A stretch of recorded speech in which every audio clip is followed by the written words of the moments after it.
આના હોમો આપણે બસ આ વામણના હોમે કોઈ વેરાયટી છોટી નહીં પૂરી છે કોઈ આ બધી અલગ અલગ વેરાયટીઓ કરી કોઈ બધી કે નહીં કરીએ પણ આ મોળની વળી બરોબર ખાલી દેખાતું એમ કાવેરીમાં વળી કોઈમાં નહીં ઓની અંદર છે છેક ટોચ સુધી તો આખા ખેતરમાં જુઓ તો પછી કાવેરી અને એમાં એમ ચમ કોઈને 10 દન આગળ પાછળ હે ને આપણે હું વાત કરી માર તો એક જ દન નહીં બધી પણ મોળ વળી તો આની જ વળી એટલે કોઈ પણ અલગ અલગ વેરાયટીઓ કરો તો કોઈ વાંધો નહીં પણ તમે થોડે શેટી જોવા પણ એક જ વાડો હોય એ પાસ કરી શકે ભાઈ પેલા નામ કહો તો સોનું ખાતર વધારે અને ઓછું હોય અને સારું બિયારું એક જ ચૂકવાઈ જાય ભાઈ હવે ત્રણે વેરાયટીમાં તમે સરેરાશ બી કાઢજો ના સરેરાશ એ તો કાઢેલું હું કાઢી જ્યારે તમે સેન્સરથી કાઢો ને એ વખતે તમે જોજો એનો આ છળિયું કે હાલે બધું ચમડી દો એમ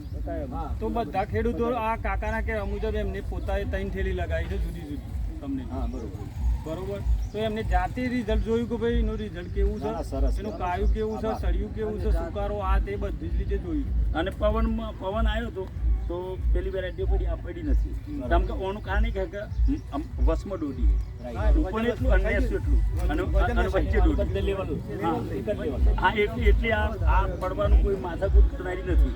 અને અમુક કંપનીઓની વેરાયટીઓ જેવી હોય ઉપર વજન વધારે હોય ડોડી ના કરતા